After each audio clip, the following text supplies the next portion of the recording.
What is going on, everyone? We are tackling some fantasy football drafts for $2 million today, going into some best Ball Mania 6s. Yeah, should be fun. We're going to rip 2. We usually do 3. We are going to do 2 because we got Spicy on a time crunch here in the back seat. But yeah, we'll wait for some people to file in, and then we can enter one of these drafts. Spicy, if you want to just scroll through the lobby right now just to showcase what's going on Underdog. Obviously, we have the usual contest, marathon, sprint, big dog, best ball mania 6. Those are like the flagship. Same with the eliminator. The puppy but superflex, for those of you guys that are redraft superflex fans, those are still going right now. I'm not personally as much of a fan of superflex best ball as I am regular one quarterback best ball, but definitely an interesting contest. And then the click the book quick.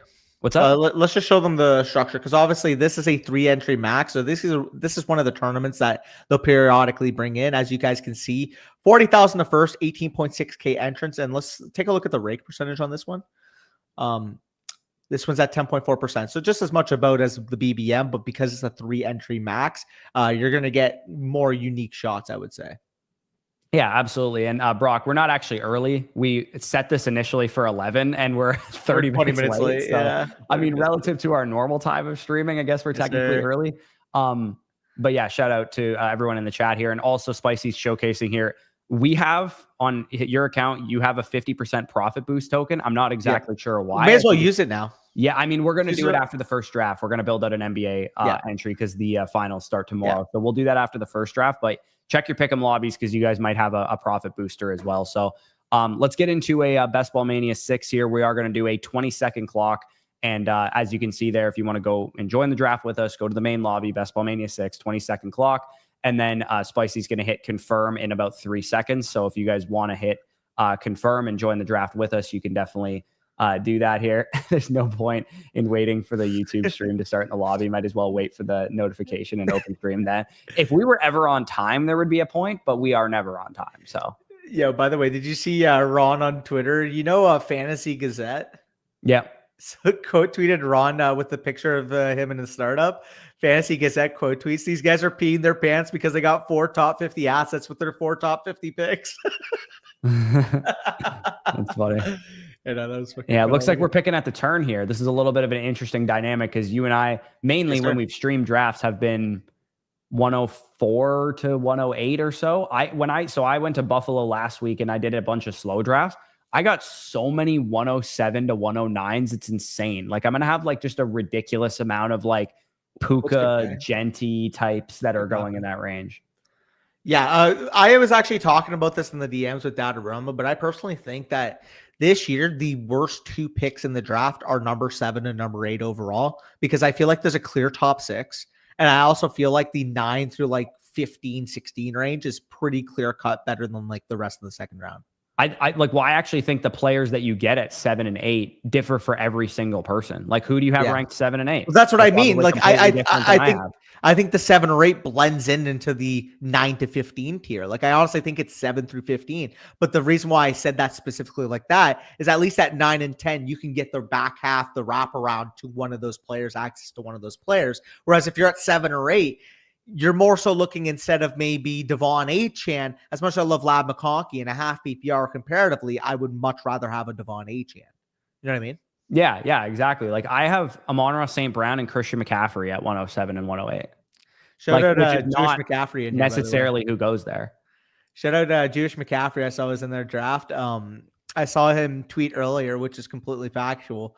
Brees Hall, 37 overall ADP right now, is a generational wealth opportunity. I mean, it was 2 years ago too. Yeah, absolutely. And we see the clear cut top 6 go off the board, but CeeDee Lamb 106, man, that ought to feel pretty damn good if you're Hollywood. Wait, Danny, you like CeeDee Lamb at 106? I would have never guessed that. Holy shit. Oh, man. Also, do you see Hayden Winks' Spike Week thread? Number 1 and number 2 at wide receiver is Chase and Lamb. Yeah, I mean, doesn't shock me. Lamb, I feel like your timeline, you know, like Twitter and, you know, TikTok and those like sites, like they curate a timeline for you, like what you would like. Yeah, 100%. Danny's timeline is just like Cowboys propaganda. Yeah, I know. Okay, we're on the clock here. Do we want to go double tap receiver here, or do you want to do something weird? I would love Nico and baby Nico, but I'll let you make the second pick. I'll take Nico. Cool. Let's go Nico and BTJ here. I actually haven't gotten a lot of BTJ in my slows for some reason. I think he's just, it's not because I'm not willing to pick him where he goes. He keeps going a little earlier than I want to take him. I hate to be a bad influence, but what if we can get the other Danny Glaze player at the 3-4 turn and make a Jags theme team? Nah, how about we don't do that? You got to go to a meeting or something for this Travis Hunter intervention. glaze. Like you need to my name is, Danny and I'm a Travis Hunter glazer. Yeah, I know. I mean, yeah, don't get me wrong. I like Travis at the 3-4 turn, but it's like you only have one setting right now as a human being. I mean, you're not wrong. He's easy to like. He is easy to like. Apparently YouTube is cucking us, by the way. Oh, okay. Well, I mean, it could be our doing as well, for what it's worth. Like, because we're not actually hitting go live when we should be going live. Maybe that's why they're cucking us. Also, that was the point I made earlier too. Like, compare the start of a Monter St. Brown and AJ Brown to literally any other duo in this draft. Like, I would much rather have every other duo. Yeah, Lamb in London is like way better. The next right there. Fucking McCaffrey. I mean, actually, McCaffrey maybe a little bit earlier than I expect, but like regardless, that's where I have him ranked, so I'm fine with it. I'm cool with it though. You know what I mean? Regardless, so McCaffrey, Bowers, that's fine. HM Puka, insane. Neighbors, Henry, like, oh wow, McConkey goes 14 here. So okay, let's say McConkey went 17 overall, and then everybody else got pushed up. That's kind of why I said I don't like 7 and 8, because you kind of have to make a decision. And then if he didn't get bailed out by McConkey going at 14. He wouldn't have gotten Bowers at 17. You know what's insane? This top 10 is exactly how I have it ranked. Really? Yeah. That's comedy. Yeah, no, I agree. We're going to have to differentiate later in the draft. It's just when you get blessed in Nico BTJ, like you got to just kind of eat the common. Well, let me ask you this, as far as like a strategy of like differentiating at the turn and that kind of thing. Do you think it's better to differentiate at the turn in May or June, I guess now? Or do you think it's better to differentiate at the turn in August? Absolutely right now. You think so? Because ADP is not congruent and you can get some very, very unique texture. That's a good point. I guess my argument would be that more people draft in August. So it makes more sense to maybe start differentiating there, because if you think of ADP life cycle, like June ADP is going to be different than August ADP. I would argue the inverse, because if you can get the completely unique, reach across the board factor now, you're going to be basically baking in that the majority of the teams later in the cycle are going to be matching up pretty comparatively. Right. But my argument would be that Nico and BTJ with the remaining ADP texture down the board of June is going to be more rare than Nico and BTJ in August, because the ADP is going to flush together for most of the people drafting there. I have a gut feeling we're not going to get Brees based off his tweet. Yeah, I mean, there's a good chance that won't happen. So let's take a look. Actually, let's. Wait, when Adams? So Adams. Okay, so we gotta hope we get Brees. Yeah, Brees would be the dream here. Like my shout is Brees and Hunter, but like I know here, Brees just went. I would. If we want to do a little on-brand Evans Hunter here, I'd be down for it. I'm cool with it. Yeah, I've been like, this is my opinion. On underdog, I don't even want to hear the word RB dead zone. Doesn't exist. No, it literally doesn't exist. I will say though, I'm more aggressive. It's becoming less common. Hear me out. You know what the new dead zone is in underdog drafts? Round 9 and on at running back. Because holy fuck, you look at the running back board and it's like, oh yeah, shit, Cam Scadaboo's the best running back available now in round 9. Yeah, no, it's bad. Real quick. I feel like last year and previous years too, I actually we've called it the RB bet zone before, because bet zone or bet zone was a video 7 to 10, around 8 to 10. The projections of, like, you think about last year, like Chase Brown and some of those guys that were going there, were they all that dissimilar from the guys going in round 4, round 5, who were kind of up the board from a volume perspective? Like, think about the year that Miles Sanders was like a 5th round redraft pick on the Panthers that first year. Speaking of that, by the way, I'm cool with ripping 2 running backs in this range if the values are right. Oh, I absolutely am cool doing it, because the running backs that are going here, like, I'm drafting them, man. Like, I'm drafting James Cook. I'm drafting Joe Mixon. I'm drafting Kenneth Walker. I'm drafting Alvin Kamara. Like, I don't think anything is wrong with these guys at the cost that you're getting them. Yeah, I agree. Also, Mason here, I'll link it to you, but I just saw this on the timeline, and here I sent it on Twitter, or sorry, on the YouTube chat. But he just posted this and he said Brees Hall, ADP 37, generational wealth. And I'm like, yeah, no, absolutely. It's not a tweet of analysis. It's just he's just like, it's insane that this is the wealth opportunity. He's not wrong. Like he's like 37 overall Brees. You're getting a guy that on a weekly ceiling perspective has a 3-down skill set, has explosive nature to his game, potentially a better offense. Like that profile is just hard to get anytime in the 37 area. That's literally the start of the 4th round. Yeah. Yeah, I don't disagree.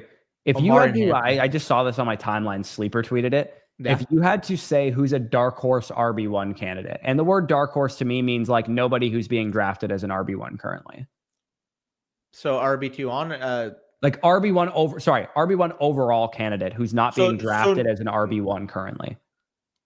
That's on the season as a whole. Yeah. Okay, so it's not just like I can't take the cop out of like, oh yeah, Omari and Hampton, once he gets the full workload, can be an RB1 overall. I mean, I could consider that a half decent answer, but I would say like he'd probably have to be like from our week. Trevion Henderson? Yeah, I don't think that's an outrageous take.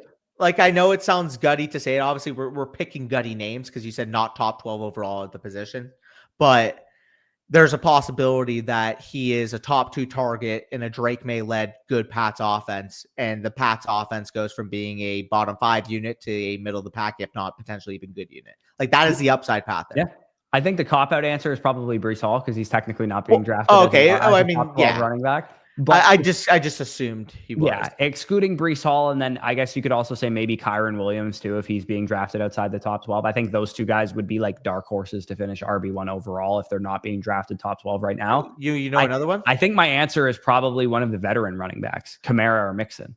You want to hear another one? What? May or may not have the opportunity to pick him here. I don't think RB1 overall, but like top 5? Kenneth, are you saying Kenneth Walker right now? No. Chuba Hubbard would not finish RB1 overall. I don't think RB1 overall, but I can see it. Like he was a back in RB1 last year. I'm cool with Hubbard and Kamara here, by the way. I would go Hubbard and Henderson. There's no way in hell I would pick Henderson over Kamara. You're hoping that he turns into Kamara.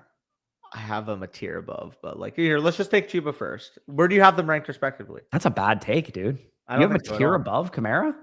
Dude, Kamara might be in the single worst offense in the league next year. I don't care. He's going to catch 100 balls. I just made the case that I think he's a dark horse RB1 candidate. Of course, I have him over Kamara. Yeah. I mean, since this is a count that we share, let's take Kamara. Let's take Kamara here because he's not going to take Kamara. I'm not going to take him ever. Regard. So let's get him some exposure here. Yeah. My thought process is this, dude. Kamara's been on a bad offense already and been a top 5 running back in fantasy. So I'm kind of done with like. I'm just very worried about the offense as a whole, and I'm very, very worried about the offensive line without Ryan Ramczyk. Will go. Yeah, this guy's our 30-year-old clear washed up running back, and he's fucking up in arms. Let's go, dude. Because I want the rookie top 40 pick. Wow, I'm so evil. Dude, this is gonna be the year. You know how like about this time of year I make the end is near video. You know, these are the running backs that could fall off. I'm just like purposely not gonna make that video this year just because I think it'd be funny if they all fell off the year that I'm in on them. Maybe I'm just too much of a Bush unk, but Scat rubs me the wrong way. Yeah, the video of him not getting a single trivia question right. Who? Cam Scattaboo.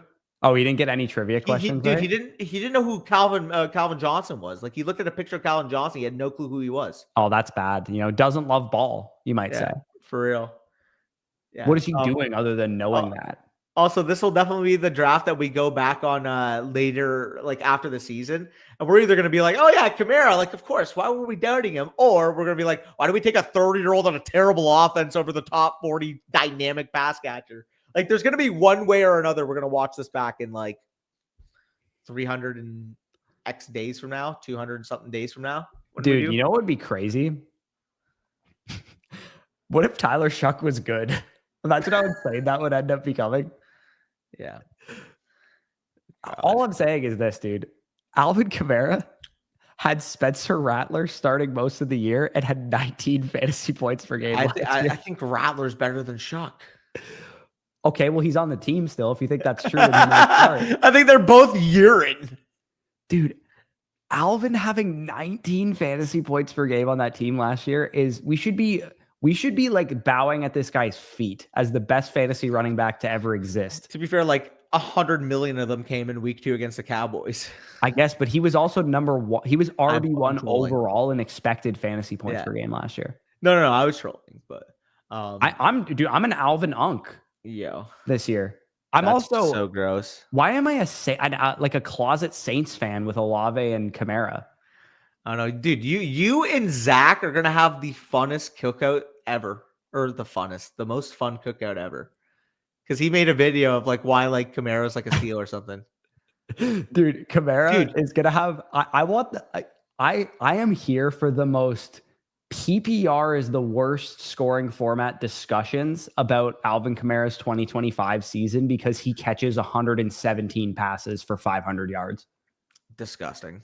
Like I'm here for PPR being the most Mickey Mouse Alvin Kamara RB1 overall season of all time. I should have countered with, okay, if we're actually watching this team in the final come week 17, who would you rather watch, Henderson or Kamara? We said it. I'm moving Alvin up my redraft rankings, man, because I think I have him at 18. I think it's too low. I think that's too high. Where do we go? Why do we have Ayuk in the queue? Because he's the best player on the board. Especially when you have a receiver core like this, you can afford to have a Ayuk in the pocket for a couple of weeks and have him tail off the season. Really is Baker available? He is, yeah. I wouldn't take him though, to be honest. I'd rather get Lawrence later and Stroud. What about? Okay. I'm cool with Ayuk. Ayuk would be my highest rated receiver here. My 2 players that I would select here are Ayuk and Brian Robinson. I would go Pollard because Saints. Kamara Pollard. Yeah. If you want to go for the correlation, that's fine. I have Brian Robinson quite a bit higher than Tony Pollard though. I don't. He's also an Unk. An Unk class. Unks will love Brian Robinson, dude. I have them 28 and 30. I would rather Pollard. Plus the correlation is that's fine. You got your Kamara overhead though. I'll capitulate on Pollard. I'll take my Tony Pollard. Gross. After the discussion you and I had on yesterday's video, a part of me is like, should I start drafting Pacheco more? Yeah, like maybe you should. I don't know. What if you guys watch yesterday's video? What do you think of the Pacheco discourse? Because my thought process on Pacheco is, obviously he doesn't have as good of a projection as he did last year, but why is it that much different than what we had for him last year? Like, obviously he didn't look good, and we saw Kareem Hunt take over the workload and shit, but what if the very simple, rational answer is that he just wasn't healthy? Wait, sorry, I just saw that guy got the Mahomes Baker Mayfield turn. I'm like, oh, maybe a chance Mayfield falls now. No. I don't disagree. However, I mean, we like jokingly had this conversation. Again, I fully expect Pacheco to be the one there. In fact, like I would put that about like a 99.99% chance of happening. But like, can we actually put some respect on the fact that Elijah Mitchell, the last time we did see him healthy, was legitimately a good running back? Like, yeah. I'm not saying he's going to be consequential, but I'm saying, like, wouldn't it all be shocking in a parallel universe where he had a 4-week run where he was a very efficient RB1? I mean, there's also a parallel universe in which he tears his ACL carrying groceries. Wrong. You're not wrong, but he's basically free. He's free. I mean, sure, but I don't see him being better than Pacheco, dude. Like, does he even have a draft ADP right now? I don't think so. The issue that I have, Kate, is that like I expected that to be the case last year, and then Kareem Hunt fucking randomly actually was the RB1. It's like, again, I'm expecting Pacheco to be. I have him ranked as a top 30 running back in my redraft rankings. I'm not saying he's useless, but what I am saying is there's enough points in the argument against him to where he's not this ironclad case. And specifically in Dynasty, if there's the downside case scenario for an older running back going on his second contract without consequential production, that was my worry. Again, you'll see that. The video already came out. They would have already seen it, right? Yeah. Yeah. Okay. So yeah. Well, so some people saying, Brian Robinson, super unsexy pick. Here's my point on Brian Robinson. Last year, you love him. When healthy, games he played over a 50% snap share, RB 14 and with 17.9 points, 14.6 RB 21, 10.7 RB 25, 20.3 RB 11 on that week. Misses some time with injury, deals with some stuff, comes back 14.2 RB 15 on that week, 17.9 RB 12 on that week, 11.7 RB 24 on that week, and then he wasn't very good down the stretch last year. He only had one really solid game, and that was in the playoff game against Detroit. Look at the range of running back we're at now. Oh, it's gross, dude. What did I say? Round 9 Cam Scottaboo range. Of course. I think my point on B-Rob is that he's the best. He's one of the best 0 RB targets on the board, in my opinion. If you're going to go really light at running back or hero RB and you just need one guy to fill your lineup early in the season, I think B-Rob is as good as it gets, to be honest with you. And I also love him for best ball because he is touchdown or bust. That's the type of running back he is. He scores, he gives you a good usable week. He doesn't score, he doesn't. Let's lock in. Okay. I mean, I'm cool with going. Ugh. This board makes me want to die. Oh fuck! But I do we take a tight end here? Andrew's not even my top tight end I have. I have Njoku ranked higher. Oh my god. Okay, you want to go Bateman or Najee? Yeah, Bateman. Okay, we're gonna need another player here because I don't even want to take Lawrence this high either. I don't either. I'm cool. I'm cool with Andrews if we pair him with Njoku at the next turn. Okay, let's go Andrews. I think Andrews is fine. This touchdown equity on a good offense. The ninth round might be the worst round of fantasy I've ever seen on Underdog. Like, go look at the board, Spicy. Who went in the 9th round here? Like, I want to die looking at that. I actually want to pass away looking at that group. It's legit horrible.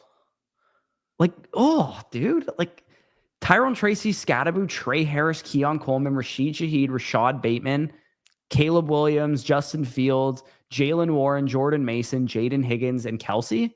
Like, why is Kelsey the best player in that group? That shouldn't happen.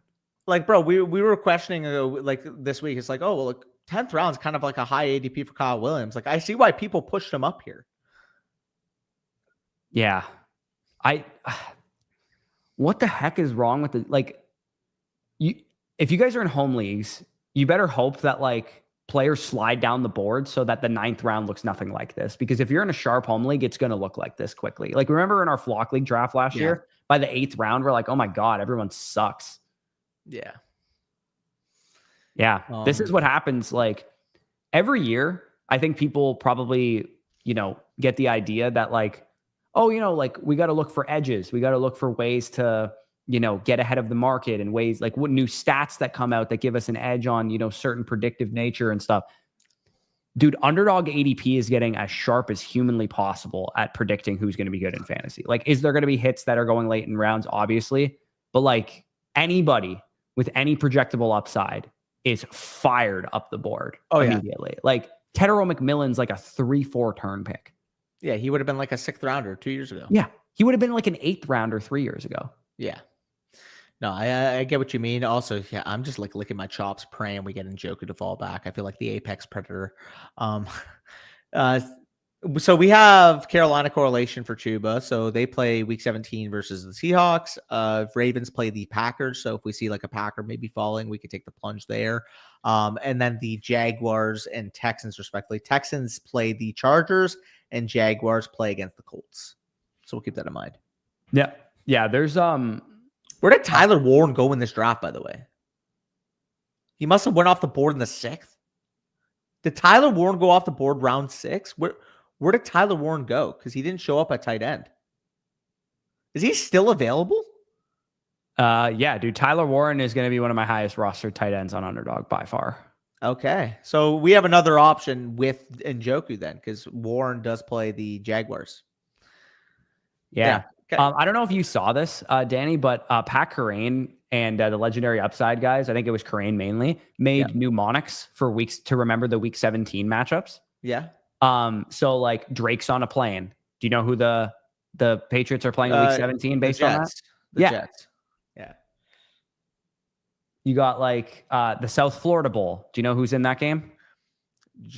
Jaguars versus Bucks. I don't know. Bucks versus Dolphins. I don't think Jacksonville's South Florida. I think it's Central Florida. I don't know American geography well. But I literally also just went over the fact that Jags would play the Colts. I don't know why I said that. Buffalo wings and cheesesteaks.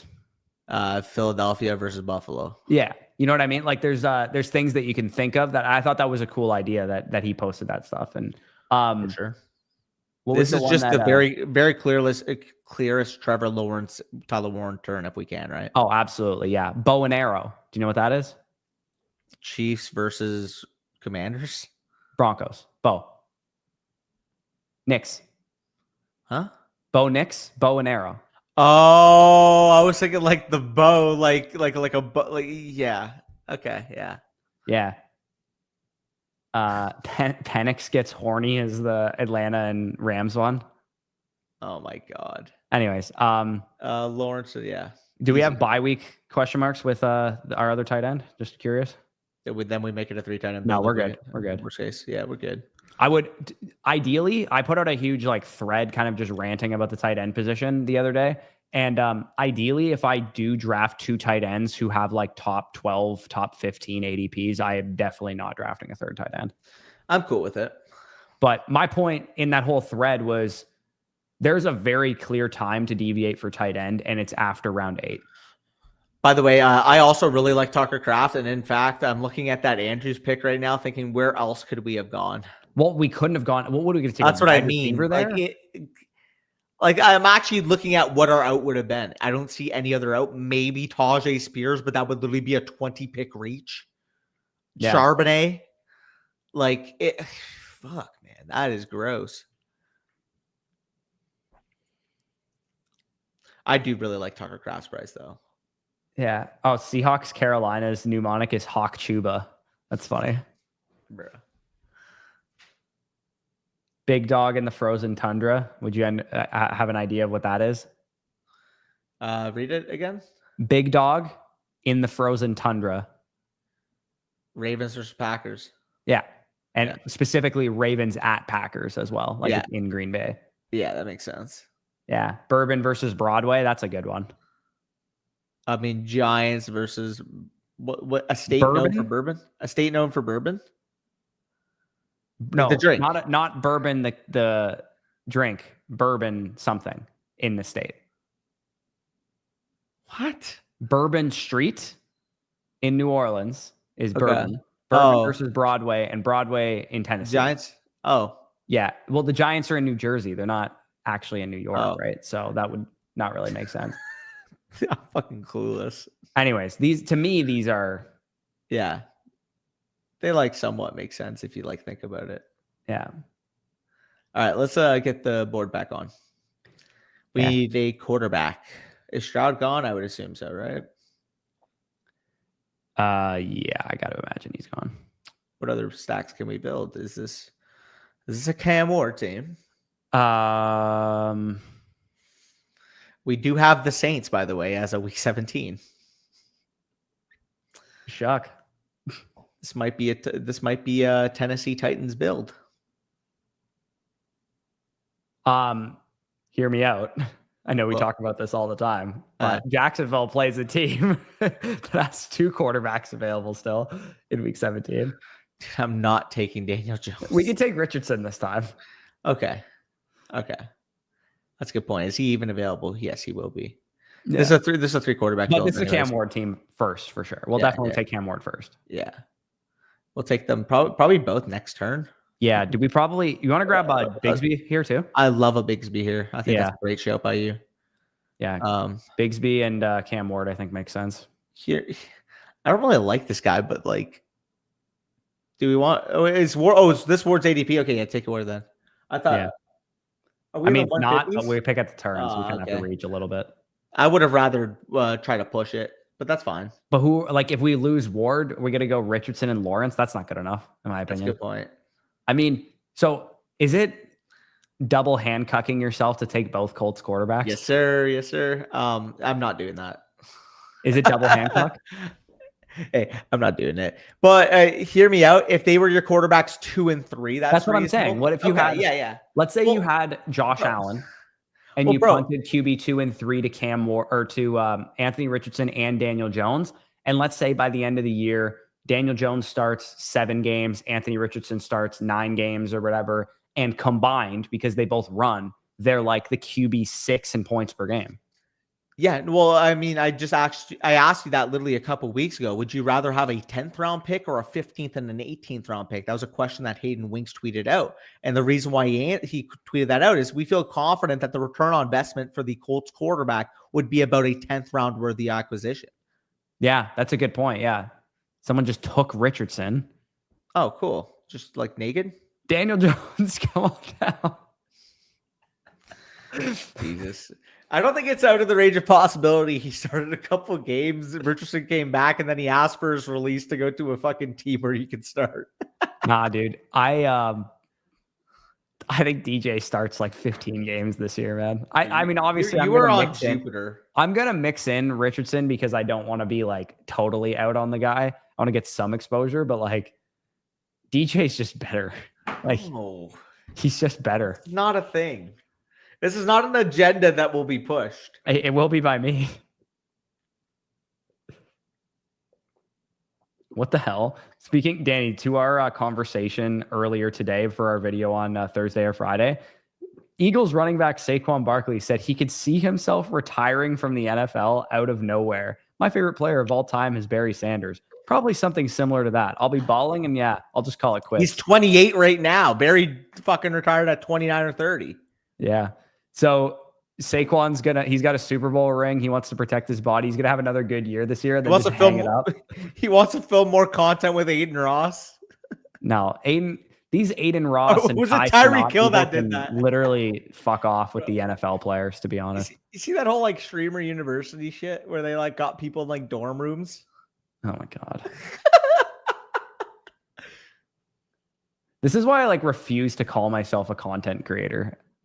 Yeah, no, I feel you. Because I'm like, well, they're content creators and they bug me.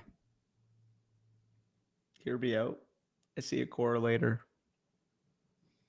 Are you about to suggest we take Wandale? Nope. Who do we have a correlator The for? opposite of Wandale. He just went off the board. Oh, Alec Pierce. We have Colts Jaguars, and he is like the ultimate one-game slate player. Yeah, he is. That is true. Also, Dobbins. Go to the running. I think we need another running back here. We do need another running back. We have Giddens? Ravens correlation. You want to go Justice or you want to take Giddens here? Take both. Yeah, absolutely. Yeah, let's go with both. Yeah, dude. My content and only drafts is literally sweating out picks, literally. Yeah, Dan. On Tuesday's video, Danny was schwitzing so hard. Well, okay. So the video yesterday, story time. I just came back from the stairs. Bindles would know. You know, like the Paradise / Garth stairs. So, or Shadoke stairs is actually what they're called, but I'm sure not many people watching right now know what that means. Anyways, I came back from that and like, I came back, I hopped in the shower. We recorded that video like 5 minutes after I came out of the shower. So I'm literally like steaming on the video. Like you can see I am like I'm moist. I am just like, I look like I'm melting on that video. Yeah, sorry. I just saw your Fantasy Gazette tweet that you're referring to when David Gontieri and Rod were like, look at these values. And then he was like, yeah, imagine getting 4 top 50 players with 4 top 50 picks. Oh, yeah, no, that was fucking comedy. That's funny. Dude, I'm about as on brand as I could be, though. May, Hendo, Lamb, Hunter, you cannot complain about Oh, my God. I can't wait to see Danny's, Emeka Egbuka, Matthew Golden, I'm taking all the Johnson, Byshell Tootin for his next 4 picks. Yeah, you ain't wrong. You ain't lying. Okay, so what are we looking at here build-wise? We need another quarterback, probably.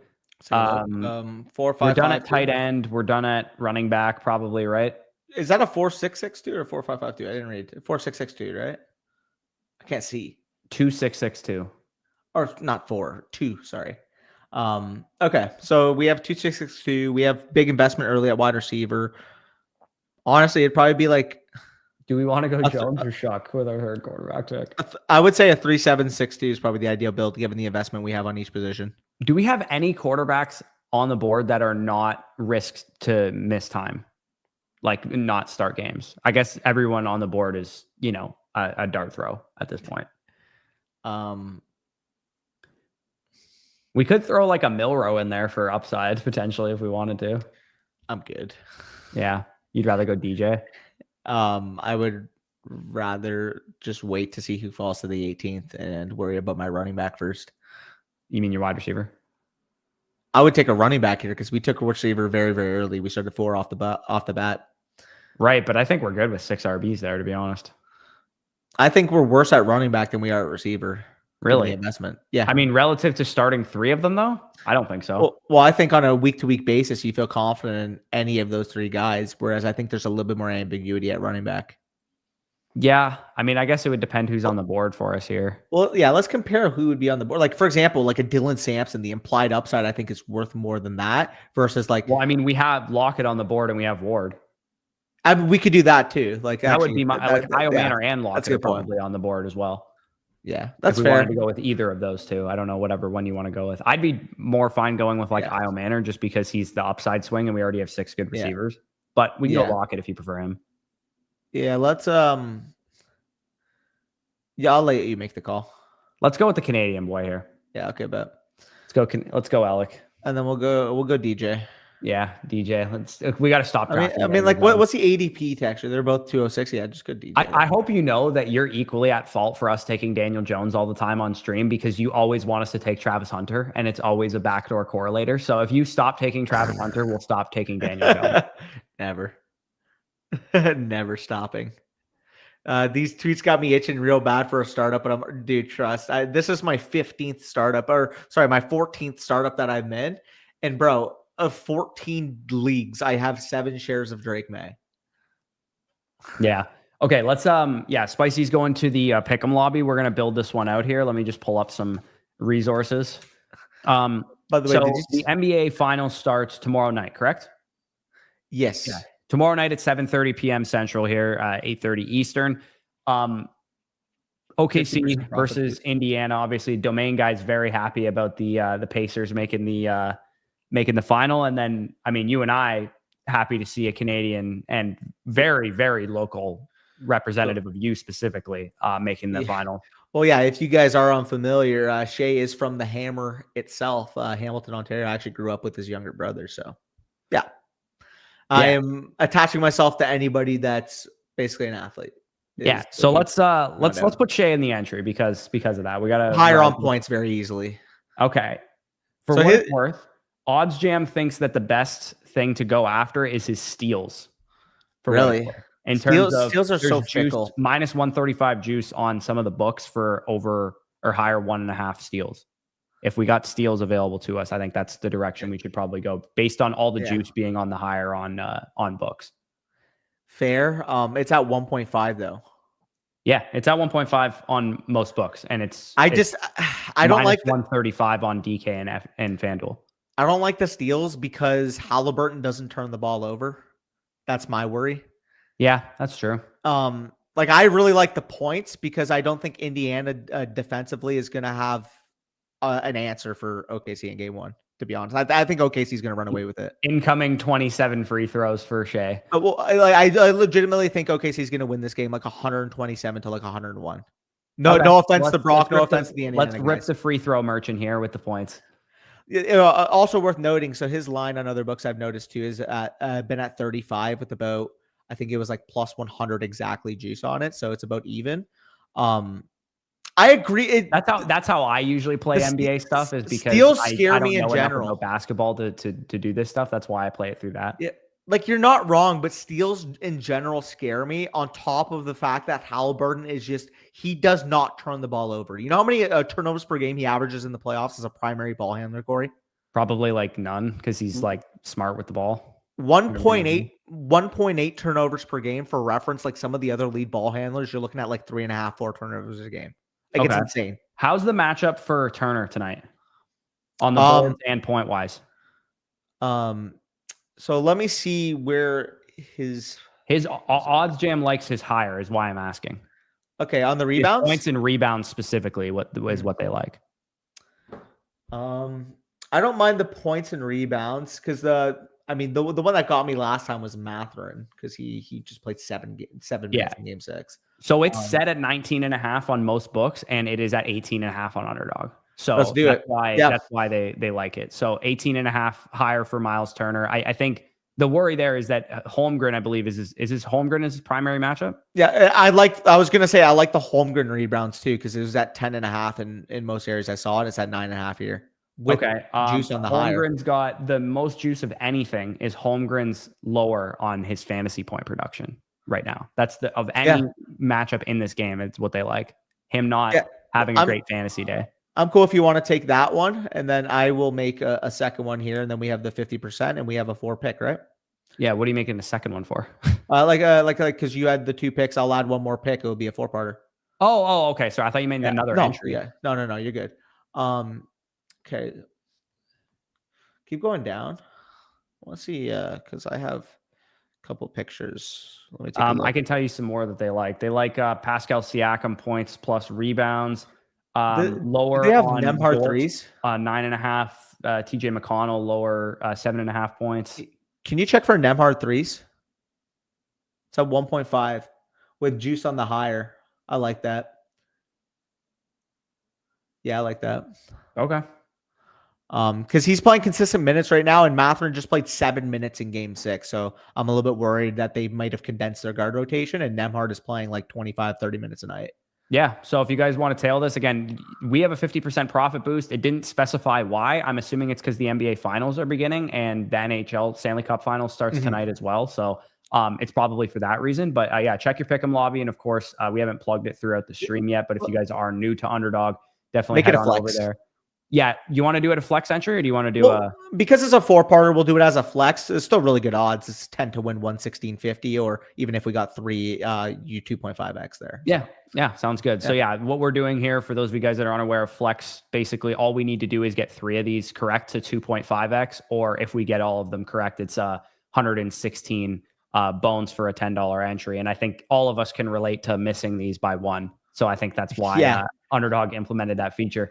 And Spicy, if you want to go back to the main lobby, we can rip a Best Ball Mania draft. If you guys do want to tail that, obviously you can do that. And of course, if you're new to Underdog and you want to join this draft or do some of the pick'em stuff, use the promo code FSE to get up to $1,000 in bonus funds. Also, for those of you guys that have been making picks throughout the playoffs, the extender is still live.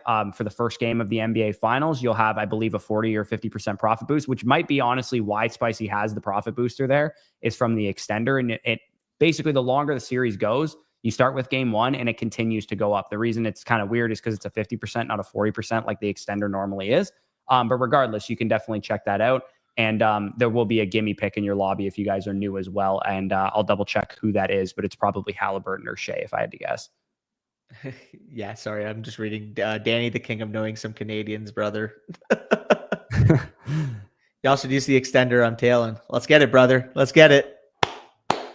Yeah, let's do it. Let me just double check who the bonus pick is, because again, if you guys are new customers, you could tail the entry that we put out, but also add in the gimme pick, and it would pay out, I believe, like well over 20x, like probably 30x with a 50% booster. So June 2nd to 5th, that would be Shea, I believe, and that is this the one that we have here? No, that's Halliburton. Okay, we have Shea gimme pick for those of you guys that are interested in tailing that, and then we can enter the next draft here.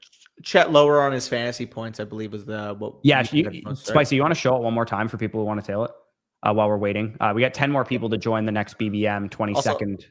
Let's get a wild Dotster and a BBM. Yeah, there we go. Hop in, brother.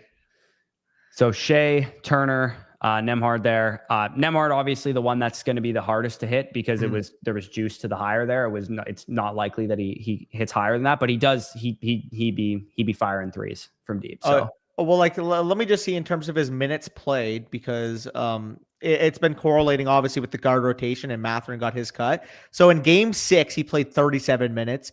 There's games before that, 27 minutes, 28 minutes, 38 minutes, 36, 35, 37, 30.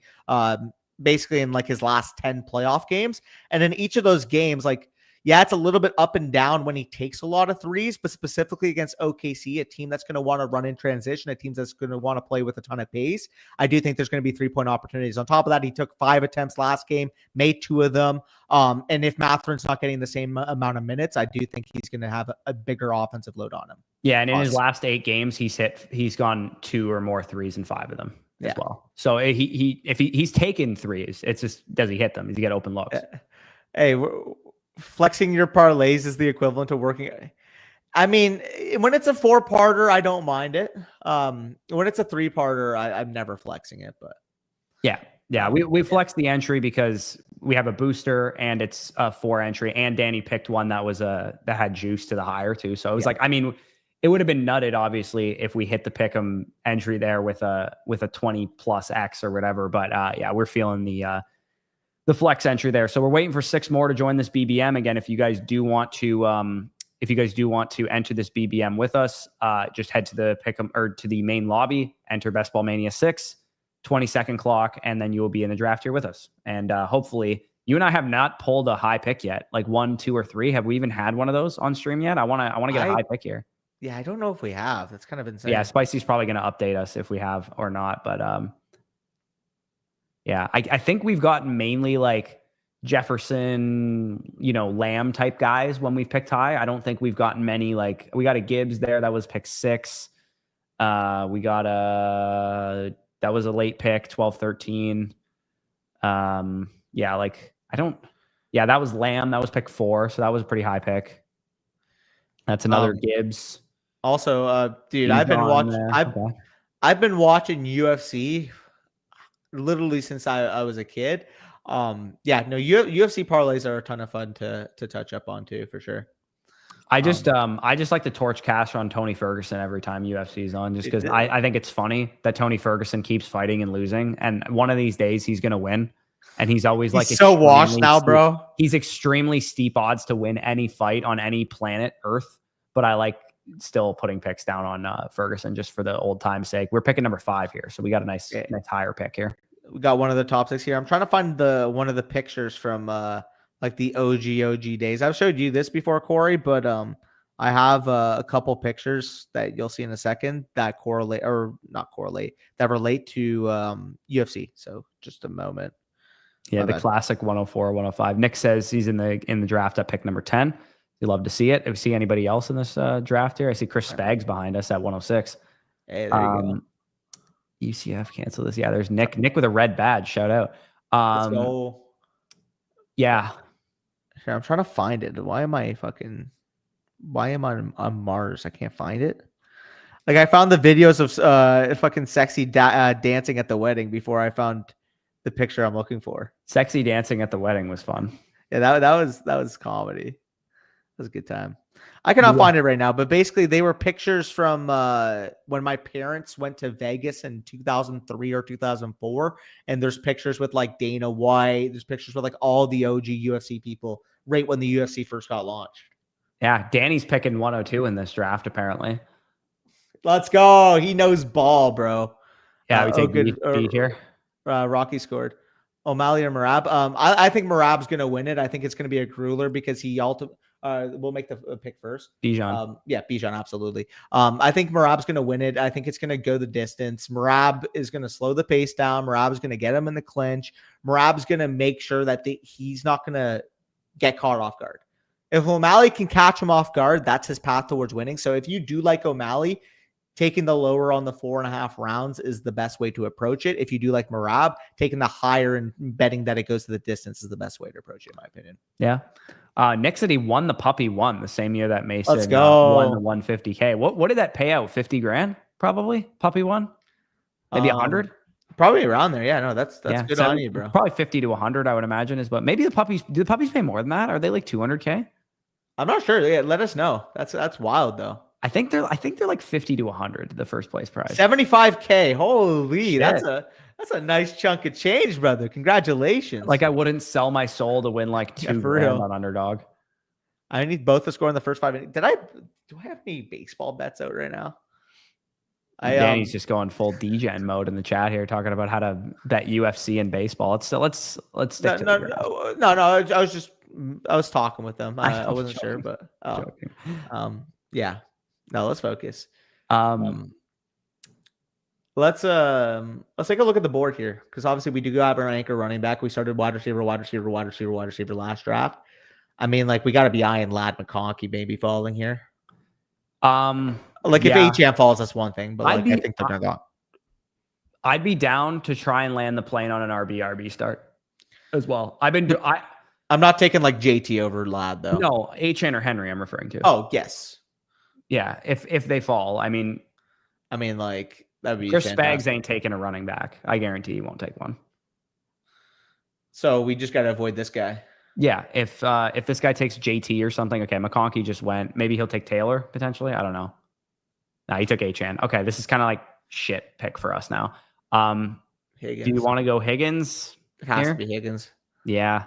This is like one of the worst spots to pick from in the second round if nobody falls to you, which is why I think both of us agree that like 106 is a little bit better than 104, 105 is because you have a better chance of catching the second round. Yeah, exactly. On the way back, like you have a better chance of Achane or McConkey or London or Henry or somebody falling to you. For the record, Falcons, Rams, we could very heavily consider Devontae Adams at the next pick. Yeah, we could. Where's his ADP too? I don't mind, especially if he's like a little bit buried in ADP. If we quote unquote reached on him at the top of the third, it could be nice. Is he lower than? Oh, he's right there. I'm baked. Okay, so this is his ADP. All right. Yeah, we could take a Cardinal here as well because we have Higgins. Right. With our next pick, if McBride or I have Adams Harrison, straight up over Harrison. One of them. Like I have Adams straight up over Harrison. McBride goes. Yeah, I'm cool with Adams or Harrison. But also, I was about to say we run to the podium on Jacobs if he's there, but he just went. I mean, Chase Brown is fucking awesome too, but we could go that direction. But like, it pigeonholes us a little bit. Yeah. What running backs are there at that 4-5? James Cook, Omar Hampton. You're hoping that Hampton or James Cook are there usually. I think Adams here is my play, but like if you want to go Tyreek, Tyreek's rated so high for me, but I'm gonna get so much Tyreek. If you want to go Adams, I'm fine with it. They're back to back in my rankings. If you have Tyreek way higher, I don't mind it. I have Tyreek way higher. Okay, then go Tyreek. Yeah, then go Tyreek. That's fine. Yeah. I have Tyreek at 13. I have Adams at 14. Yeah, I have Tyreek at 20 overall among all players. High T Chris Spags. Okay, I see it. What do you go? Yeah, what's going on there? If you're gonna go high, he's not gonna take a running back, and he starts 3 straight running backs. If you're gonna go high T, you may as well fucking rip 3 guys that can finish top 5. That's insane. If all 3 of those guys hit in a half PPR, you're getting how many points per week between them? Sorry, repeat 50, that. If all 3 of those guys hit half PPR, you're getting like 55 points per week between those 3. Yeah. Oh yeah, definitely. Half PPR. Yeah. If you can land the plane on it, I mean, it's tough. You're going to have like a 9 wide receiver build, but if you can land the plane on it, it's definitely fair. Yeah. It is polarizing. Those are always the drafts that I love tracking after the years. Like I'm curious what ended up happening. Oh, Nick said, you remember me. I'm N Bush in the Flock redraft league. You were in not last year, but the year before. You said when you left, nobody trade with me. Wait, what? When I left Flock redraft league I left a Flock redraft league. You're gonna have to update me on what you're referring to. Corey was never in a Flock redraft league. Maybe I'm tripping. Yeah, I mean, maybe he's referring to just like our listener league. Oh, maybe. If you're in our listener league 2 years ago, I might still need a refresher. But Flock, I've never been in like a Flock redraft league other than the Flock league last year, unless it was our listener league that you signed up on Flock to get into. I would love an Omar Kittle turn here. Yeah, I'd be cool with Omar here. Who's the other receivers that are there? JMO, Sutton. Yeah, I mean, that's why I love that we took a receiver at the last pick. Yeah. Oh, yeah, for sure. Yeah, I'm cool with Hampton, and then Kittle would be my highest rated player for sure. But if Kittle goes, I would probably be into Flowers or Metcalf. Bush was never a mod for Mason 3 years ago or 2 years ago, whenever it was. Yeah, maybe maybe you're confusing me with somebody else. Yeah. Also, damn it. Also, we're gonna get so many. How many shares of Chase Brown do y'all have as a Western student? I got to pick my hometown goat every draft. I'm in picks 1 to 6. So in my slow drafts, I haven't gotten picks that high. I've been picking at the end of the first every time, and he's always gone. Because you're not going to take him in the early seconds. No. So yeah. I never get him. I always end up with Tyreek on every team that I have because I end up getting him in the mid-3rd round. So I'm going to be having my draft soon because I'm going to be going across the border. And I'll tell you what, like anytime he's there in that 2-3 turn upwards to the mid-3rd, I'm taking him. With that being said, though, former shout out Western, Chase Brown, former London Mustang great, as you know. So, yeah. We're on the clock here. the board got kind of gross, kind of fast. Like I would want to push I would want to push Burrow here. I would take. Yeah, I would too. Flowers and Metcalf would be my highest 2 rated players. I'm going with a wide receiver here. Yeah, you want to go Flowers? Sure. Yeah, I'm not even the biggest Flowers guy, but in a 1 week like situation, I don't think he's the worst. yeah. I mean, for what it's worth, neither is Metcalf in that situation. Yeah. Especially if Rodgers throwing moon balls. Danny, I got to get your advice on this because I've been going back and forth in our no flocking league with Claire and Jared for days. Three team deal? No. Oh, same assets from me in the deal, but I'm getting different assets from them. So you're clearly buying assets, by the way. These are the best offers I've received. Jared is offering. Let me know what you would select, and maybe keep in mind what my rankings are relative to your rankings. Jared is offering me Kerrane, Mark Andrews, and Daniel Jones. And I don't have a quarterback 3 in this league, keep in mind, because I have Stroud and Allen. For Jack Besh, my first and my third. Well, if you think about it rationally, Kerrane is worth about a late projected first, which is what mine projects to be. Mark Andrews for Jack Besh is about an even deal, give or take, mid-second round type of assets. What's the other deal? It's a third for Daniel Jones. What's the other deal? The other deal is my first and my third, no Jack Besh, for Tyreek Hill and Brian Robinson. Easily that deal. Really? Not even a question. Not even a question. Let me know what you think of the chat. Yeah, there's just a lot of window dressing on the other one. I am not. That is not Bush. I'm Bush League. Yeah. Sleeper. Also, we got Burrow to push Burrow. He fell. I think. Yeah, that's an excellent pick. Yeah. We take Burrow here for sure. We literally pushed him a full round. So that's awesome. He's been falling lately, I've noticed. Yeah. So I like that. So keep in mind too, we got the Bengals Cardinals. If there's any, I mean, like Benson maybe could be our correlator in there. We take Benson like round 12. What do you think? Benson I think Benson could be a good correlator for us there. Okay, so we'll get Benson round 12. That'll be like a little week 17. Obviously, the Ravens that we mentioned play against the Packers. So there's a bunch of Packers in that range too that we could look at. Like, for what it's worth, I'm actually loving the board right now. Why do I love this range of the board so much more than like the 5th round? Like, I guess comparative opportunity cost, but like these just feel so much better as 6th, 7th round picks than some of the others do in like 4th, 5th round. Yeah, dude, the 5th through 7th round, I feel like in years past has felt worse than it does this year. And then the 8th to the 9th round, or the 8th to the 10th round, felt better in years past than it does to now. Versus like now, it's like after the 7th or 8th round is off the board, I'm like, everyone stinks. Yeah, I agree. Also, I am perfectly fine with Judkins or Diggs. I hope it's Judkins. I hope it's Judkins. Yes. Why would you take Caleb Johnson over Judkins? Let's go. Huge. We take it. This is quite a fierce team. We have a lot of AFC North correlation, by the way. Sorry. How can you possibly rationalize taking Caleb Johnson over Quinshon Judkins? Like, seriously, how can you possibly rationalize that? I mean, I could rationalize it. Projection, except one has way more backfield competition and one was a better prospect. Well, I mean for first and foremost, like they're 21 and 22 for me respectively. I have Judkins higher, but it's just about the fact that you're getting 2 talented running backs with immediate claims to workloads, in my opinion. I think there's a real possibility that Caleb Johnson can have a 280 touch workload this year because Najee's gone.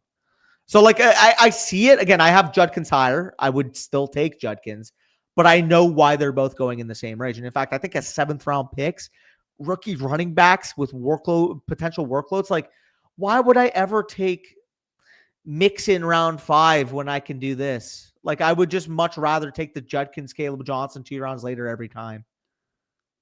Straight up. I'm not on that 2 rounds off Mixon train as you are, because I actually I just kind of like the dead RJ zone Harvey. in general. RJ Harvey then. Yeah, I would rather have Judkins. I have Judkins over RJ Harvey straight up. So yeah, Harvey, I agree with you, but it's just like some of those running backs in general. Like I don't see a huge difference between them and the guys I'm getting 2 rounds later. And like wide receiver and wide receiver and potentially if you get like a Kittle falling, like Kittle 4 or 5 turn is just so stupid to me. Why is he going there? Why is there a 2-round discrepancy between him and McBride? I love McBride. I think McBride's a stud, but I also think Kittle's the best tight end on earth. Like, oh, I thought you said Caleb is the best. No. I like, think Kittle's the best tight end on earth. I thought you said Caleb for some reason. No. We probably need a receiver here. Yeah, we got to take a receiver. Let's go Ibuka. Yeah. So we mentioned that we have Tyreek, right? So Buccaneers versus thing. Yeah, Buccaneers versus Dolphins. Let's roll. Yeah, let's rip. Also, shout out to my small town that I live in. Danny's now officially been here. Do you know how much I paid for me and Maria to have breakfast today? We got like picture diner, breakfast, bacon, eggs, toast, hash browns, the kind of stuff that you'd eat at like a big breakfast, homemade jam. Both of us got coffee and tea respectively. How much do you think I paid in Canadian dollars? And then I'll give you the translation to USD for the people listening. So you're referencing that you got a good deal on it. Yes, so, this is the diner that is like the cheapest place I've ever been to in my life, and it's only possible in a small town like the place I live. Because I think they're unaware what like a Toronto breakfast place charges for the same exact meal.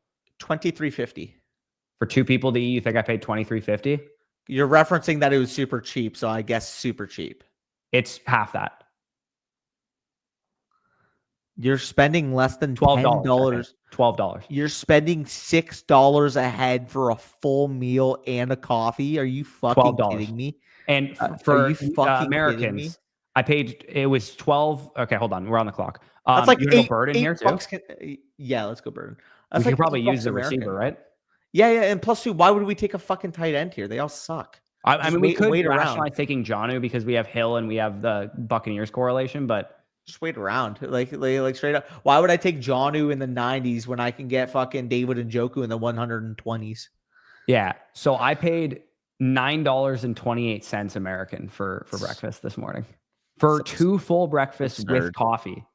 Dude, that's just fucking. I'm cheese now. What the hell? Like bacon and eggs, hash browns, that kind of stuff. Yeah, that is absolutely wild. Absolutely elite. That same breakfast would have cost me probably $50 in Toronto. No, Ryan kills me. He messages like, I don't suppose you have any interest in coming back up here. I got Kluge'd hard because I guess Dave Kluge sniped him.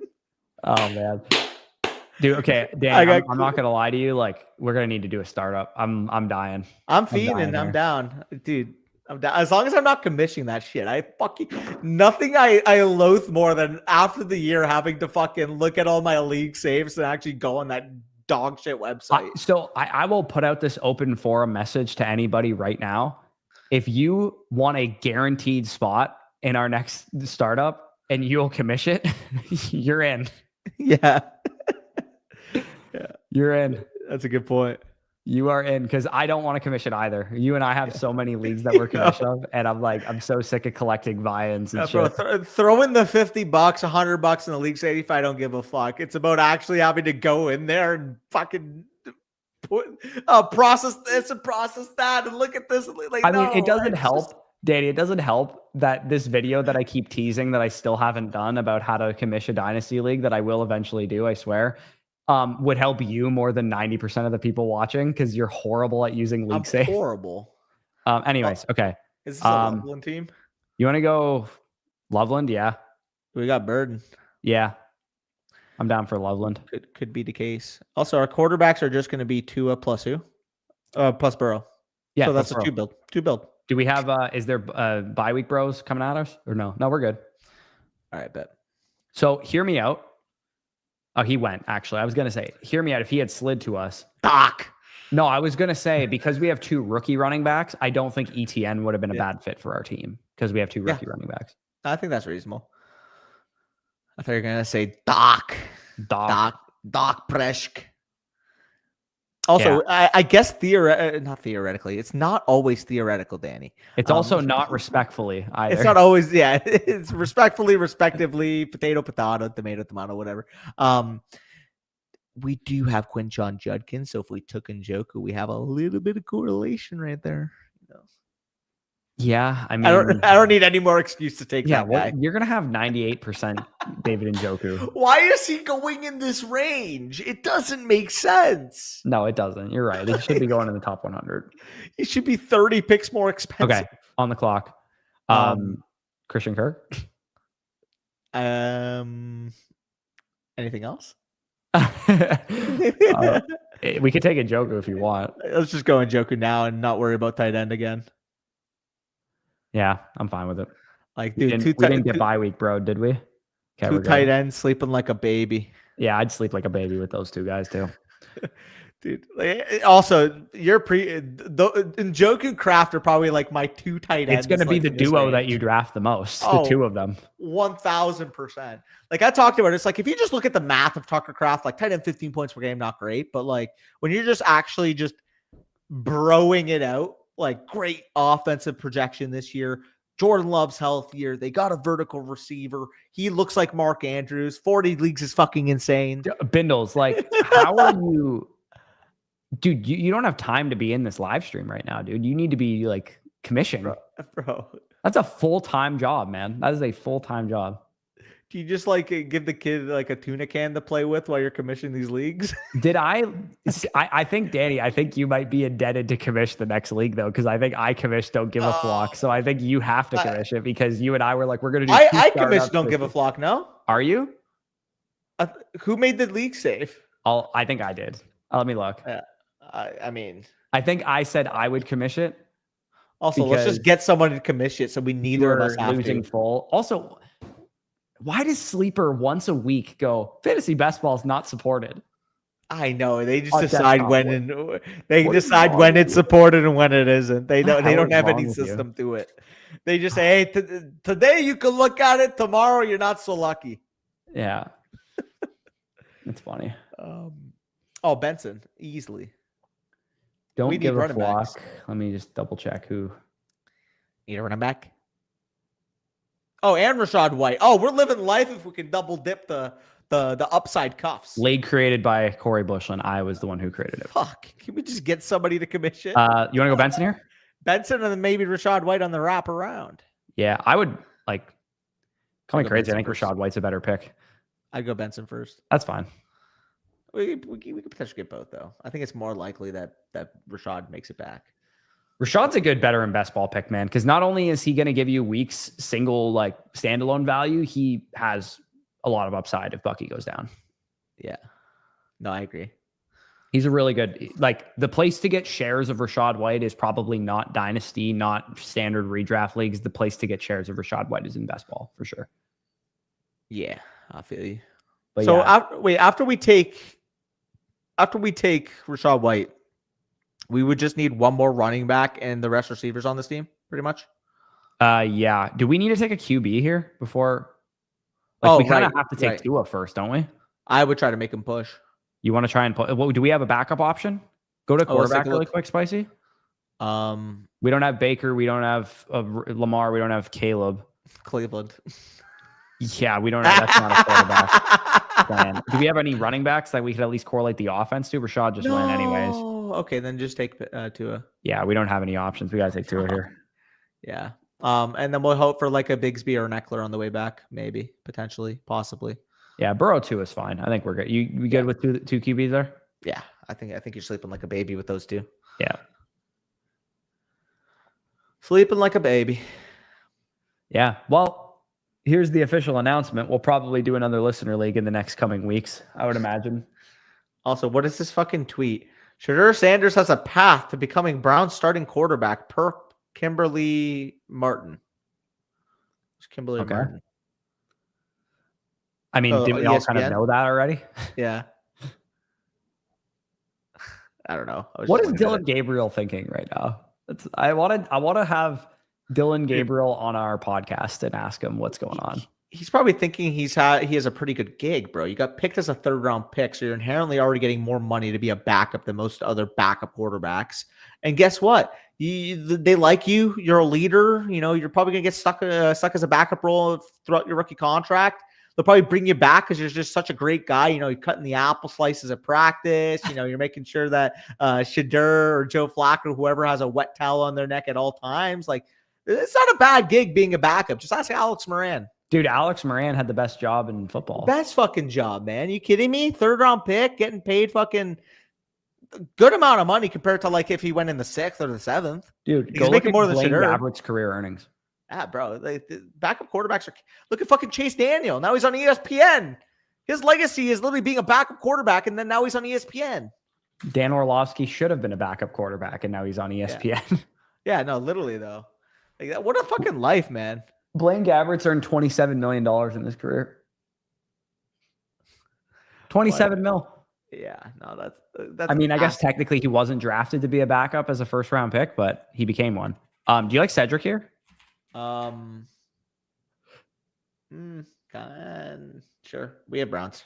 Yeah, I like Tillman. I think he's a good value, man. He's one of the few receivers after like the 9th round I actually like drafting. I would like you to take a guess how much money Chase Daniel made in his career. 52 million. Close. Like semi-close, but like a little high. 41 million. 41.8 million. Oh shit. $41.8 million, and he started how many games in his career? Like 5, 7. Definitely not that many.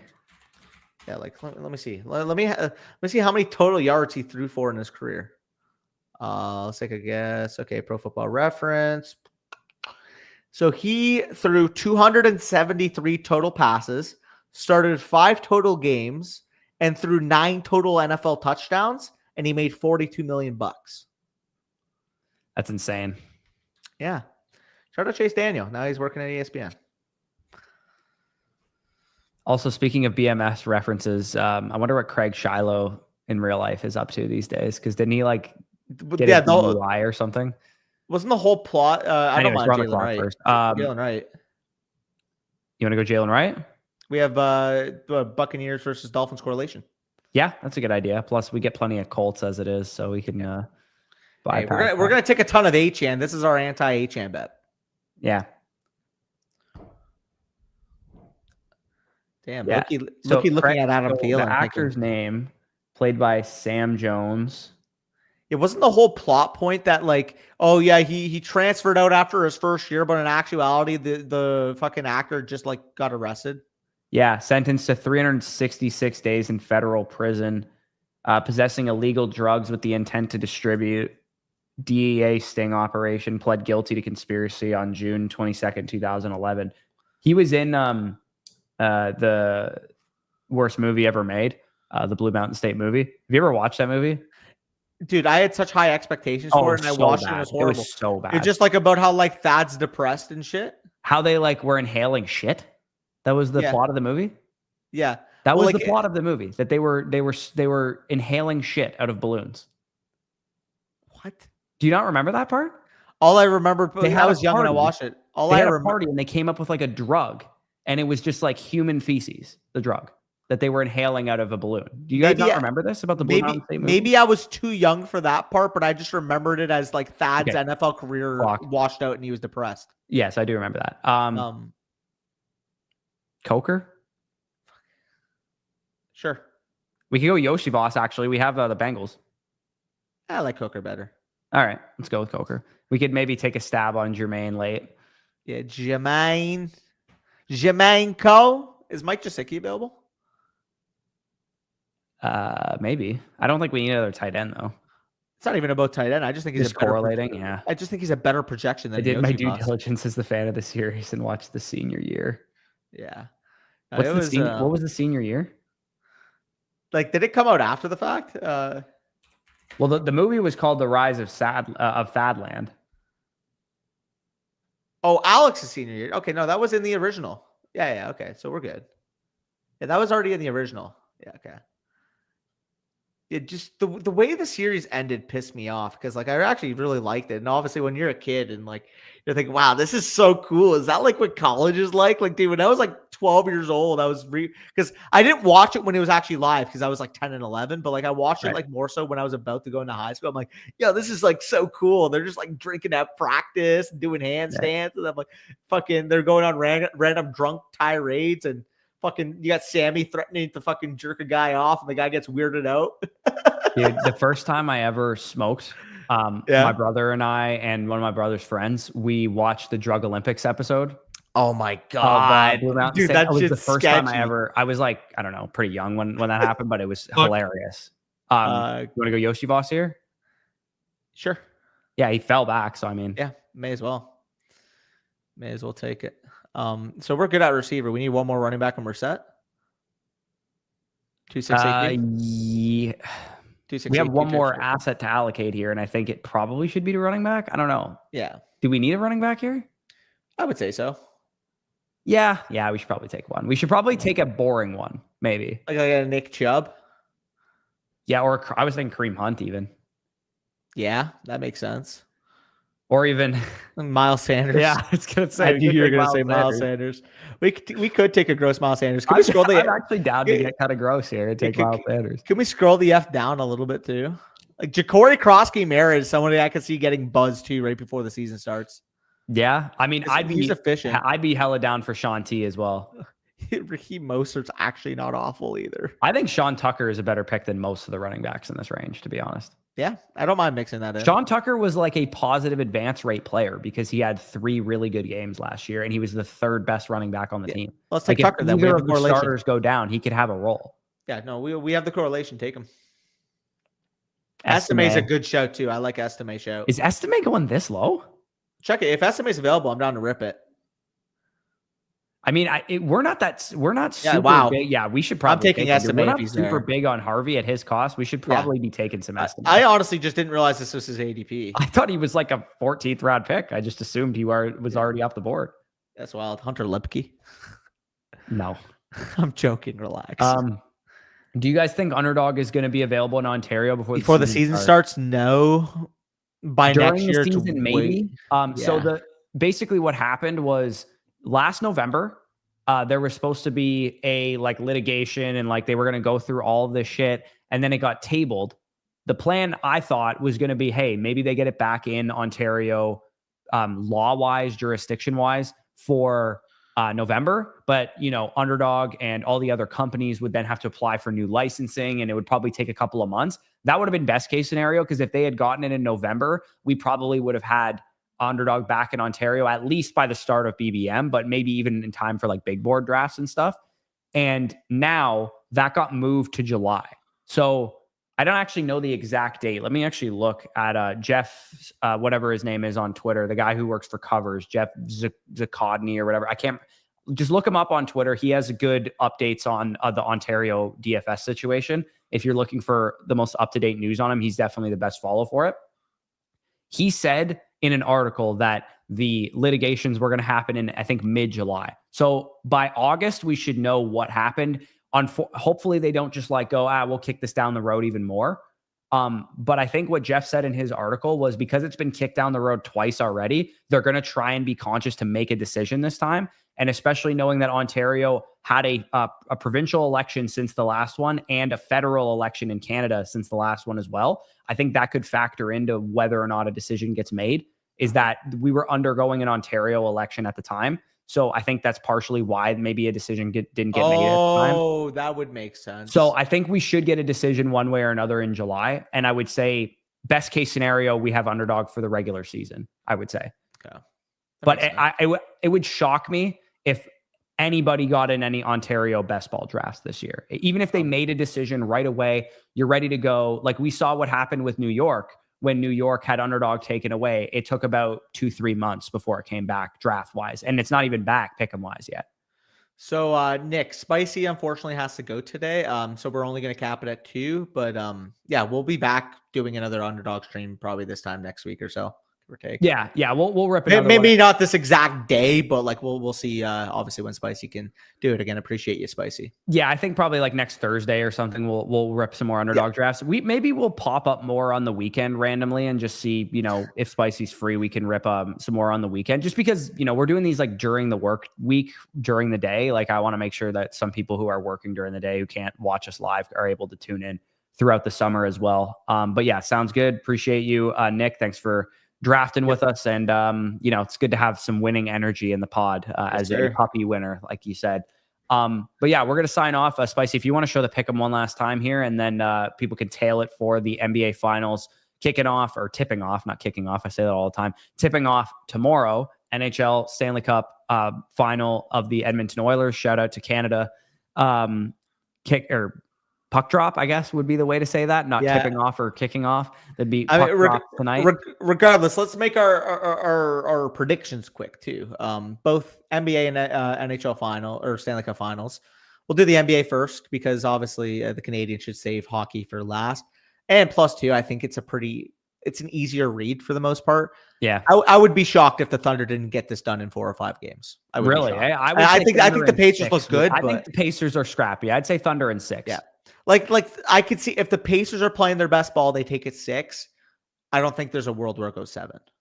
I don't. When the Raptors won the finals, it was like, thanks for coming, baby dinosaurs, but Warriors in 4 or 5. And then Durant tore his Achilles, so hopefully and Clay tore his ACL. So so hopefully nothing like that happens on this Thunder team because dude, if they win this final, they're gonna go down as one of the top 3 to 5 teams ever. You know that, right? I mean, number 1 seed, free throw merchant, number 1 seed, 68 defensively, wins. I can definitely. I'm not a huge basketball fan, so I don't know the best teams of all time, but I've heard defensively they're like legendary. Look at that 2012 finals. That was a throwback. That was when the baby Westbrook, Harden, and Durant team took on the seasoned Heat trio. I remember them in the Western Conference playoffs too, because I believe they actually beat the Lakers in the second round, if I'm not mistaken. Yeah. So, shout out that. But with that being said, if the Thunder do win this, I think they're going to inarguably be a top 5 team of all time. Yeah, like their EPA, like their margin when Shea's on the floor is better than the 73-9 Warriors. Oh, geez, it's insane. So they're absolute beasts. The other thing I was going to say too is I had something else that I was going to add to this conversation. Defensively, they've I've seen the nerd sesh guys and stuff talking about this. Like defensively, you can't cycle the way that the Pacers do offensively because they're so predicated on Halliburton playmaking, right? Yes. It's hard to do that against as tight of a defense as the Thunder are. Well, because their 5-man unit is just so specially unique because they have the ball pressure. They have the point of attack. Guys like, Caruso, J-Dub, Shea. They just have so many point of attack defenders. But then they also have the size in the paint now, signing Hartenstein to the deal that they did.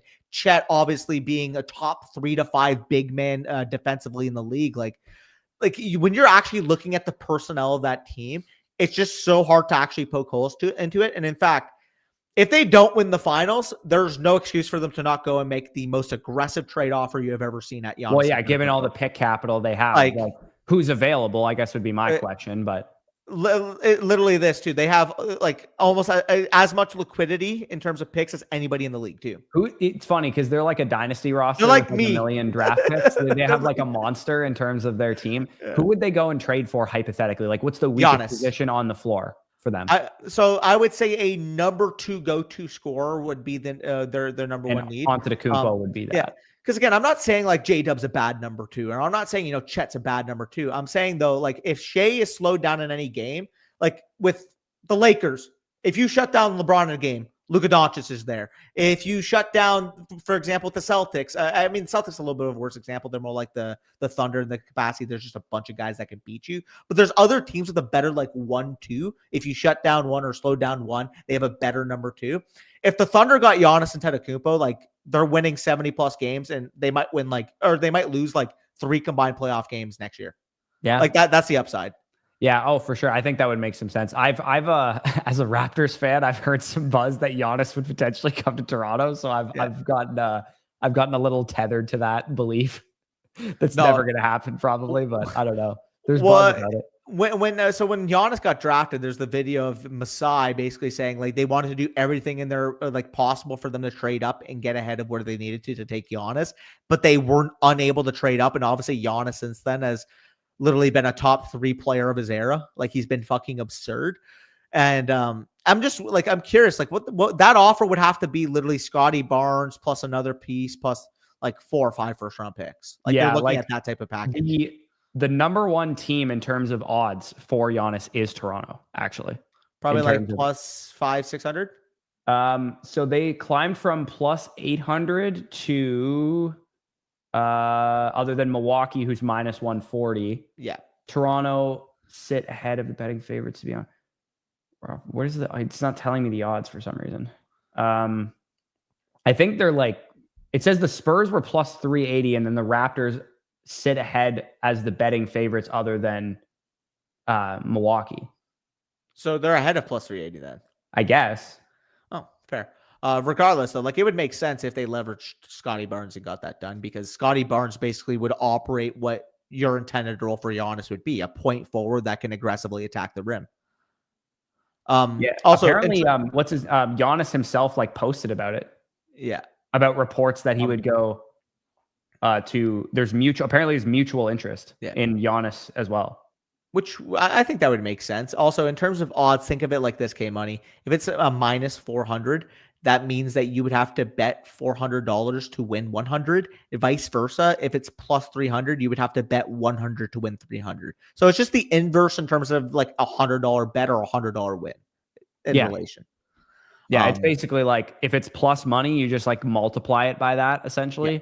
And if it's minus money, it's like you divide it by that essentially. It's like minus 400 is 0.25 basically is what you're multiplying by or dividing by 4. Yeah. Yeah. Appreciate that, by the way. And then quickly we can talk about the NHL finals and then we'll get Spicy. You could pop out of here if you want. We can let you go. But shout out Omar, by the way, as well. Yes, sir. And NHL Stanley Cup finals. I mean, it's the same matchup. And as a Leaf fan, it makes me sad to think that Florida's probably going to win again. And I would say it'll be 7 games. Whoever wins, it'll be 7 games, is my opinion on this matchup. And I do think it will end up being Florida because they're more sound defensively and goaltending is kind of an issue for Edmonton. Head tells me Panthers in 6. My heart tells me Oilers in 7. Yeah, I think it's going to be one of those two outcomes. I think this year, if McDavid pushes it to another game 7, he is not losing another game 7. That's how I view it. It's hard because there's only so much that one human being can do when you have one of the most deeply fundamentally and mechanically sound rosters in the league that we've seen in a while. Like the Florida Panthers, if the Toronto, like I'm not just saying this as Leafs copium. The way that the Leafs were firing offensively the first couple games of that Panthers series at the end of the regular season and against the Ottawa Senators, the fact that the Panthers can squeeze you to the point that you can generate nothing on offense means that they are a good opponent to face the Edmonton Oilers, because the Oilers are like Toronto in the sense that they need to score to win games. See, I'll disagree with that now specifically. I think both of these teams beat their 2024 versions of themselves in 5 or 6 games. I think both these teams are comparatively way better than the teams that matched up in the finals last year. And the Oilers, dude, like if you look up and down their lineup, like they are getting more depth scoring now. They are getting better defensive play. Wallman coming over was a big trade that they were able to acquire. And Stuart Skinner, like started the playoffs slow, don't get me wrong, but he's played a lot better as of late. Like the Oilers look like a clear-cut top 2 team in the league, and I don't think I would have made that case last year. Like I think the Panthers and the Oilers are very clearly the 2 best teams in the league right now. Whereas last year, I think there was a little bit of a PDO with the Oilers. They got hot scoring. I don't think they matched up well with the Panthers, hence why the Panthers went up 3-0. Now, obviously, when you have McDavid, Draisaitl, they're locking in. Like they can extend any series. Like them taking it to 7 in its own right is insane. With that being said, like I said, I'm going to go either Florida in 6 is what my mind's telling me, but my heart's telling me that McDavid gets his first cup and they take it to 7. Yeah, I think that's definitely fair. And Sawyer, we'll probably rip them on the weekend because I saw he submitted one yesterday after our stream or 2 days ago after our stream. We'll probably rip those on the weekend at some point. If you're wondering, if you guys submitted a review or whatever, you can obviously submit those and we'll get to those probably on the weekend. But yeah, I don't disagree with anything that you're saying. Very true, my only point is that I just, as much as the Oilers, I think are an improved team, and maybe they would. The Panthers are juggernaut. Last year's Florida team, for sure. I just think the Panthers might be the most fundamentally sound hockey team I've ever seen. But dude, no bull. Like they're a dynasty. I think they're already a dynasty. Obviously, like you make 3 cup finals in a row. If you win a second, like you are clear cut a dynasty. Yeah. Like it's pretty remarkable how this works in hockey. How like you'll have cyclical dynasties. Like obviously in the early 2010s, you had the Blackhawks battling with the Penguins. And the Flyers were really good that period of time too. Late 2010s, you had the Lightning, for example. Like periodically, it's just insane. and I am biased. I'm hoping that my team is the next on that list. Yeah, well, and I am also biased in the fact that it kind of bugs me that this was the Leafs year. They had to do it this year. This was their year. Marner's probably gone. Stolarz doesn't get hurt. I think we beat the Panthers, but if ifs and buts were candy and nuts, we'd all have a Merry Christmas. So you got to beat them. The Leafs are the Cowboys in a league of Kansas City Chiefs and San Francisco 49ers. I think the difference is that this team had it. This team had it. There's no difference. Had it this year, and their goalie went down. Any team, if Bobrovsky goes down with the Panthers, would we be thinking that they're a dynasty? They had it, and then they lost 6-1 in Game 7. They did, but they also were up in Game 3, about to take a 3-0 lead, and their goalie was hurt. I don't know, man. I think the Panthers were destined to win that series. They probably were, but if you take Bobrovsky off of their team, would we have beaten them? And I think the answer is yes. Starting goalie goes down, man. Like, not many teams can withstand their starting goalie going down. I don't know. I think Wall and Stolarz were pretty comparable all year. I totally disagree with that. Well, the numbers would back that. I don't know. Anyways, they're Spicy. It was more of a committee anyways. It was more Appreciate you for doing that, Spicy. And we'll sign off here. And appreciate you guys for joining us. Leave a like, subscribe, all that good stuff. Check out Underdog. We'll have that linked post stream where the drafts were, and sign up link and all that kind of stuff. Check out the pick'em that we made, and make sure to use your extender token for the NBA Finals tomorrow. And keep it going. Check your lobbies. Maybe you have a profit boost token like we did. But with that being said, peace out. We'll talk to you soon. Yes, sir. All right, take it easy.